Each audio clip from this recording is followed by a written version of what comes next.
इधर उत्तर प्रदेश के मथुरा में सरकारी स्कूल से सस्पेंड किए गए जान मोहम्मद नाम के प्रिंसिपल को फिर से स्कूल में बहाल कर दिया गया। कुछ रोज पहले बीजेपी नेता दुर्गेश प्रधान ने उन पर स्कूल में पढ़ने वाले बच्चों को नमाज पढ़ाने और राष्ट्रगान नहीं बजाने के आरोप लगाए थे और उसके बाद जिला बेसिक शिक्षा अधिकारी ने उन्हें सस्पेंड कर दिया था।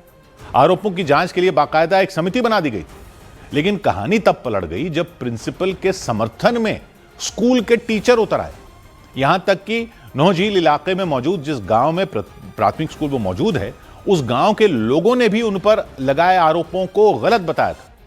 प्रिंसिपल जान मोहम्मद को फिर से स्कूल में बहाल करने की मांग करते हुए गांव के लोगों ने डीएम से मुलाकात भी की थी। बाद में जांच समिति की रिपोर्ट में उन्हें निर्दोष पाया गया। जो जांच समिति है उन्होंने अपनी रिपोर्ट में इनको निर्दोष माना और उस समिति का संज्ञान लेते हुए मैंने उनको बहाल किया 3 दिन के अंदर और इनको वही विद्यालय मिला है जिस विद्यालय में उन्होंने पिछले 18 साल में बहुत मेहनत की है। बहाली पत्र मिलते ही प्रिंसिपल जान मोहम्मद के चेहरे पर खुशी छा गई। उनके साथ मौजूद शिक्षकों ने बेसिक शिक्षा अधिकारी को गुलदस्ता देते हुए निष्पक्ष जांच करने के लिए उनका आभार भी जताया। सौ बात की एक बात यह कि क्या जांच में निर्दोष पाए जाने पर बहाल करना ही न्याय है या आरोप लगाने वालों से भी कुछ पूछा जाना चाहिए? इतना हिंदू मुसलमान पहले ही हो रहा है, उसमें अगर कुछ गलत निकलता है तो यह नहीं देखेंगे कि आगे ऐसा कोई ना कर पाए। 18 साल से मथुरा के गांव के एक सरकारी स्कूल में पढ़ाने वाले एक प्रिंसिपल पर आरोप लगाया गया कि वो स्कूल में जबरन नमाज पढ़वाते थे, राष्ट्रगान नहीं बजने देते थे। जाहिर है प्रिंसिपल मुस्लिम है, तो आरोप किसने लगाया? बच्चों ने नहीं लगाया, न बच्चों के परिवार वालों ने, मतलब सामने तो नहीं आया वो।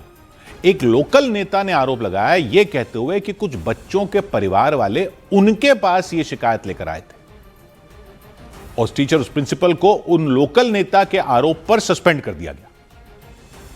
किसी अधिकारी पर कोई आरोप लगे तो पहले तो कोई सुनता नहीं, सुनता भी है तो कहते हैं कि जांच करेंगे उसके बाद फैसला लेंगे, लेकिन यहां शिक्षा अधिकारी ने पहले प्रिंसिपल को सस्पेंड किया फिर जांच करवाने की बात की। खैर, विभाग के 2 सदस्यों ने पूरी जांच की, स्कूल गए, टीचरों से बात की, गांव वालों से पूछा, बच्चों के माता पिता से मिले, सबने कहा कि आरोप झूठे हैं, कोई सबूत नहीं मिला।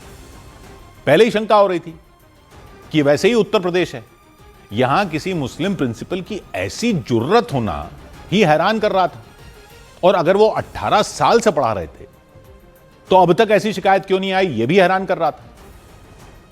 और लोग बीजेपी से जुड़े किसी लोकल नेता के पास क्यों जाएंगे ऐसी शिकायत लेकर? ऐसा तो है नहीं कि यूपी में इस तरह के मामले की सुनवाई नहीं होती। बाकी टीचर कह रहे थे आरोप गलत हैं, गांव वाले कह रहे थे आरोप गलत हैं, तो सिर्फ नेता की बात मानकर एक्शन ले लिया। खैर, कुछ नहीं मिला तो टीचर की नौकरी बहाल तो कर दी गई, लेकिन यह जांच नहीं होगी, यह वाली जांच नहीं होगी कि अगर कुछ था ही नहीं तो ऐसा आरोप जिसकी चिंगारी बड़ी आग बन सकती थी, ऐसा आरोप किस आधार पर लगाया गया था? पूरा इलाका उस टीचर को जानता, पूरा इलाका उस प्रिंसिपल को जानता। शिकायत किस वजह से की गई, यह जांच क्यों नहीं होनी चाहिए? क्यों नहीं आरोप लगेंगे कि टीचर पर कार्रवाई इसलिए की गई क्योंकि वो मुस्लिम है?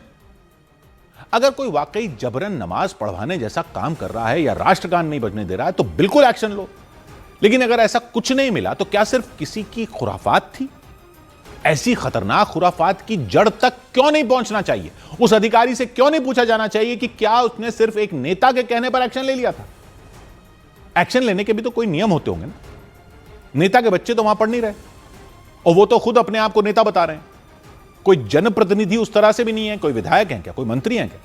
तो उनको अधिकारी ने किस आधार पर बच्चों के माता पिता का प्रतिनिधि मान लिया? और अगर वो कह रहे हैं कि उनके पास कुछ माता पिता आए थे शिकायत लेकर, तो वो कहां हैं? उनकी शिकायत पर एक्शन नहीं होना चाहिए? कोई भी किसी भी सरकारी कर्मचारी के खिलाफ शिकायत कर दे करके सस्पेंड करवा सकता है क्या कर्मचारी को?